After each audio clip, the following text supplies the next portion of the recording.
जय जगन्नाथ एवरीवन। नमस्कार। हर हर महादेव। आउ समस्ते केमती अच्छा मुझे आशा कर समस्ते भले थे निश्चिंत जगन्नाथ कृपार। मुझे मत भोक लगे सका उठी काम दाम सारी मुझे बस पड़ी भात सेपटे बसई एपटे मत भोक लगे जे गोटे कदली गोटे खाईदे कहीं मुझे थायरॉइड मेडिसिन खाऊँ पुणी पेट गैस को भोक लगुच तेणु गोटे कदली था तो मुझे खाईदेली ये देखो सका 8टा भी होती मात्र केते खरा प्रबल खरा खरा जे आखि अनेक फुल तोलिया तो जाई नथिली फुल तोलिया जाऊँगी से मुझे गोटे कदली खाईदेली हाथ फाटे धोई दूची ना ठाकुर पूजा करी आसिले एमती किसी ना मुझे जलखिया खाई ठाकुर पूजा करे सेमती मो उपास जो दिन थी से अलग कथा से दिन उपास थी कि कौन से पर्व थी मुझे किसी खाई न था करदिए पूजा ना प्राय टी कौन टे कदली हो कि बिस्कुट बिस्कुट कौन टे पाटे पकई दिए तापर जाइए ठाकुर पूजा कर तो प्रबल खरा हो जाऊँ फुल जोड़े तोलिक आनी शिवांश तो शोई कहली मुझे निजे निजे जाऊँगी फुल तोलिक आनी से उठला ब्रश ब्रश करेबी गाधा फाधा करेबी मुझे चल केते टेबुल गोलाप फुटी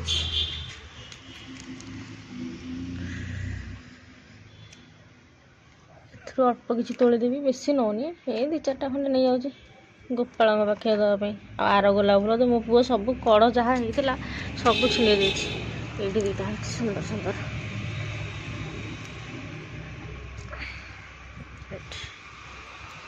सुंदर हो फुल गुड़ा बेल पत्र केतेटा तोड़िया ये गोटे बटरफ्लाए ये गोटे बटरफ्लाए केते सुंदर है बटरफ्लाएटा ये भल पत्र ना तोड़िया ये बटरफ्लाए ओम नमः शिवाय ये तो बटरफ्लाएटा केते सुंदर है ना बटरफ्लाएटा सियाड़े गला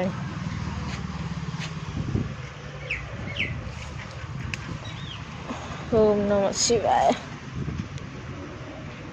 ओम नमः शिवाय केतेटा है 5टा है ओम नमः शिवाय ओम नमः शिवाय ओम नमः शिवाय हो गला 7टा ये मो पुअर बॉल पड़ी फुटबॉल फुल हे केतेटा है 2-4टा खंड फुल होती आंब ये गचरे फली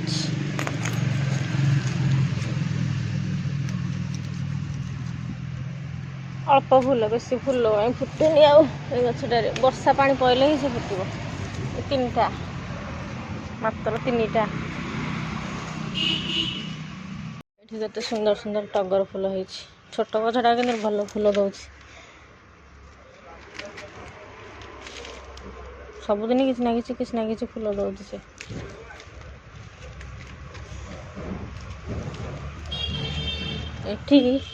ये फुलटा केते सुंदर देखा ना पिंक पिंक यहाँ येलो तो बढ़ी गला सब गच गुड़ा फुल ना सब नहीं गले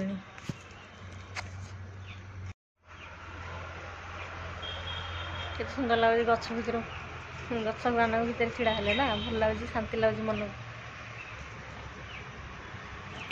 आज बेसी फुल ना अल्प चलो आज भाजी फुलकोबी भजा करदेवी पखाड़ भात करदेवी भात काली पखाड़ अच्छी आउ कि भात आज रोषे कर भात पखाड़ ठीक है हूँ गरम भात हूँ पखाड़ अल्प सब भाजीदेवी ये गोटे कोबी काटी दूसरी जोटा फ्रिज्रे गोटा कर फाड़े था फाड़े मुझे काटा गोटे करदेली रांधि देती ये फाड़े पोक हो दौना 2-3टा पूरा पोक छोट छोट पोक मुझे कोबी पोक हाथ में काढ़ी दिए कोबी पोक कौन डर परिया पोक को मत डर लगे ना कि अलग जो पोक आसे से गुड़ा को डर लगे देखीदे मुझे कहली छुरी जेहेतु टे बहुत दिन है कोबीटा हाथ छुरी काटा मैंने प्रोब्लेम हो हाथ में पैन गरम कर तेल पकई सोर्ष पकईदेली आउ सोर्ष टे जीरा टे भी पकईदेली फ्लेवर टे आसो जीरा टे पकईदे फुटीगला मुझे କାଟିକି ରଖିଥିବା କୋବି, ସେଥିରେ ଗୋଟେ ଛୋଟିଆ ଆଳୁଟେ, ଆଳୁ ସରିଯାଇଥିଲା, ଗୋଟେ ଛୋଟ ଆଳୁଟେ ଥିଲା, ତାକୁ କାଟି ପକାଇଥିଲି ମୋ ପୁଅ ଖାଇବ ବୋଲି। ତାକୁ ପକାଇ ମୁଁ ସେଥିରେ କିଛି ନାହିଁ, ସାଧା କେବଳ ଜିରା ସୋରିଷ ଫୁଟାଇଦେଲି, ଆଉ ଲୁଣ ହଳଦୀ ଲଙ୍କାଗୁଣ୍ଡ ପକାଇ ତାକୁ ଭାଜିବି।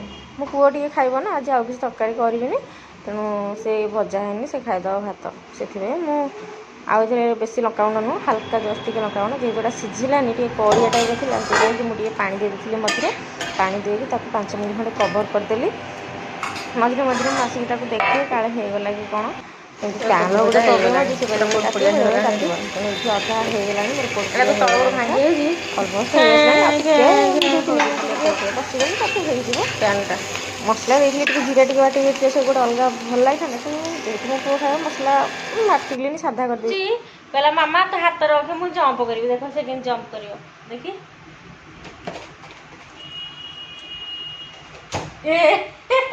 ଦେଖିଲେ କି ଜମ୍ପ କରୁଛି।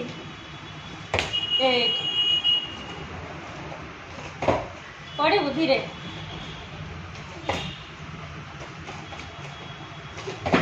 କେତେ ଥର କିରେ? 5 ଥର।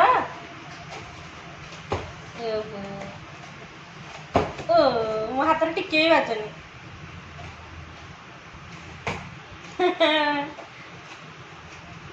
ଯେଉଁଥର ବାଜିବ ସେଇଥର ଆଉଟ୍ ହବୁ ହେଲା, ଯେତେବେଳେ ମୋ ହାତରେ ବାଜିବ ସେତେବେଳେ ଆଉଟ୍ ହବୁ। ଏ ଯାଏଁ ବାଜିନି। ଆଉଟ୍ ହେଇଗଲା, ସେ ଆଉଟ୍ ହେଇଗଲା ଏଠି ଶିବାଂଶ ଆଉଟ୍। କୋବି ତ ଭାଜିଥିଲି, ଏବେ ଭାଜି ଶୁଖୁଆ। ଏଇଟା ସଫା କରିଦିଏ ଶୁଖୁଆ ଗୁଡ଼ାକ, ଟିକେ ବତୁରେଇ ଦେଇଥିଲି ତାକୁ ଅଧଘଣ୍ଟେ ତଳେ ବତୁରେଇଥିଲି, ଏଇଟା ଭାଜିବି ଆଉ। କେତେ ମାସେ ପରେ ଗ୍ୟାସ୍ରେ ରୋଷେଇ ହେବ। ଶୁଖୁଆଟା ଭାଜିବାକୁ ହେଉନି, ଏଥିରେ ତାତି ଯାଉଛି ନା, ଇଣ୍ଡକ୍ସନରେ ତାତି ଯାଉଛି, ତେଣୁ ଏଥିରେ ଟିକେ ଯେହେତୁ ବେସର ଦେବି, ଏଥିରେ ଟିକେ ସ୍ଲୋ ଜାଳ ଦେଇକି ବସେଇବି। ଏଟାରେ ମସଲା ବାଟିକି ରଖିଦେଇଛି, ଜିରା ସୋରିଷ ରସୁଣ, ଲଙ୍କା ବାଟିନି, ଏଇ ଲଙ୍କା ଗୁଣ୍ଡ ଟିକେ ପକାଇଦେବି ଏଥିରେ ଆଉ, ଯେହେତୁ ମୋ ପୁଅ ଟିକେ ଖାଇବ, ତେଣୁ ଅଳ୍ପ ଟିକେ ଲଙ୍କାଗୁଣ୍ଡ। ଏଇଠି ମୋ ପୁଅ ଫ୍ରେଶ୍ ହେଇକି ରେଡ଼ି ହେଇକି ଗାଧା ଫାଧା କରି ତା ବ୍ରେକଫାଷ୍ଟ ସବୁ ସରିଲାଣି। ଉଠୁ ତାକୁ ଟିକେ ଗୋଳେଇ ଦେବା ଭଲ ଭାବରେ। ଏଥିରେ ଟିକେ ହଳଦୀ ପଡ଼ିବ, ଭୁଲି ଯାଇଥିଲି, ଏଥିରେ ଟିକେ ହଳଦୀ ଏଠି ପକାଇଦେଲି, କଣ୍ଟା ଗୁରା ବାହାରି ଅଛି ନା ଗଳି ଯାଉଛି, ତାକୁ ଭଲ ଭାବରେ ଗୋଳେଇ ଦେବା। ଭଲ ଭାବରେ ଗୋଳେଇ ଦେଲି, ଏଇଟା ହଳଦୀଟା ଏବେ ଜଣାପଡ଼ୁନି, ତାକୁ ଭଜା ହେଲା ବେଳେ ଜଣାପଡ଼ିବ। ସୋରିଷ ଟିକେ ଫୁଟାଇ ଦେଇଥିଲି, ଏବେ ପକାଇବା ଏଠି ମ୍ୟାରିନେଟ୍ କରି ରଖିଛି ବେସର ଦେଇକି,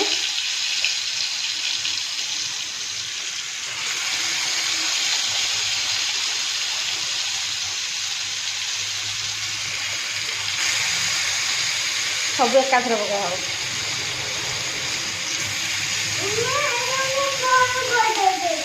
ବନ୍ଦ କରିଦେଉଛୁ? ହଉ ବନ୍ଦ କରିଦେଉଛି। ସେଇଠି ଡବା ଖୋଳଟା ବାହାର କରିଦେଇଥିଲି ଯେ ସେଇଟା ବନ୍ଦ କରୁଛି, କହୁଛି ମାମା ମୁଁ ଟିକେ ବନ୍ଦ କରିଦେଉଛି, ମାନେ ହଉ କରେ ଆଉ। ହବନି? ହବ ହବ ହବ। ଆଉ ଟିକେ ବେସର ବଳିଗଲା, ଆଉ ଉପରେ ଦେବା, ସିମ୍ କରିଦେବା। ଏଇଟା ବର୍ତ୍ତମାନ ଇଏ ପଡ଼ିଗଲା, ଶୁଖୁଆ ପଡ଼ିଗଲା, ଇଏ ଟିକେ ଧୀରେ ଧୀରେ ଆକୁ ଟିକେ ହେବ, କାହିଁକିନା ଯେହେତୁ ବେସର ଦିଆହେଇଛି, କମ ଜାଳରେ ଇଏ ଧୀରେ ଧୀରେ ହେବ। ମୁଁ ଦେଖିପାରୁଥିଲି ଜାଳ କେତିକି ଅଛି। ବର୍ତ୍ତମାନ ମୁଁ ନେଉଟେଇ ଦେଇଛି, ଏ ନେଉଟା କରିଦେଲି ତାକୁ ଚାରିପଟୁ। ମସଲା ଦେଖନ୍ତୁ ପୋଡ଼ପୋଡ଼ିଆ କେମିତି ହେଇଛି, ପୁରା ପୋଡ଼ପୋଡ଼ିଆ ହେଇଗଲା, ମାନେ କି ଫୋନରେ ଏମିତି ଦେଖାଯାଉଛି, କିନ୍ତୁ ଏକ୍ଜାକ୍ଟଲି ଆଖିକି ପୁରା ବଢ଼ିଆ ଦେଖାଯାଉଛି, ପୁରା ପୋଡ଼ପୋଡ଼ିଆ ହେଇଗଲା ଶୁଖୁଆ ଭଜା। ଏବେ ମୁଁ ଏଇଠି ବାଢ଼ି ଦେଇଛି ଭାତ, ପଖାଳ ଭାତ, ଏ କୋବି ଭଜା କରିଥିଲି, କୋବି ଭଜା, ଏଇଟା ହେଉଛି ଶୁଖୁଆ ଭଜା ପୋଡ଼ପୋଡ଼ିଆ, ଏଇଟା ଲୁଣ ଲଙ୍କା ରସୁଣ ଆଉ।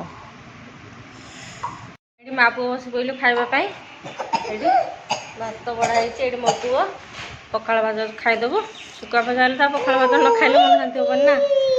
ଏଇଠି ଗୁଡ଼ାକୁ ଆଣିକି ତାକୁ ଜରି ଭିତରେ ଭର୍ତ୍ତି କରିକି ଖେଳୁଛି।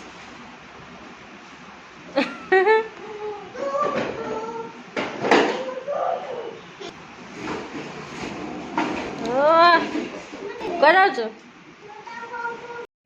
ସିଏ ଏଇଠି ଗୋଟେ ଜଟଟେ ପଡ଼ିଥିଲା ସେ ନେଇକି ଗଲା ତା ଘର ତିଆରି କରିବା ପାଇଁ, ବସା କରିବା ପାଇଁ। ପୁରା ମୋ ପୁଅ ଖେଳେଇକି ପକେଇ ଦେଇଛି, ଆଉ ଅସ୍ତବ୍ୟସ୍ତ ହାତ ବାଢ଼ିଛି। ସେ ଖାଇବ, ତାପରେ ତାକୁ ଶୁଆଇ ଦେଲା ପରେ ଉପରଓଳି ଉଠିଲେ ସେ ଖେଳିବ। ଏବେ ସେ ଭାତ ଖାଇବ। ଇଆଡ଼ୁ ସିଆଡ଼ୁ ଖାଇଛି, ଭାତ ଖାଇନି, ଭାତ ଖାଇବ ଆଉ। କହୁଛି ସ୍ମାଇଲ୍ ସ୍ମାଇଲ୍।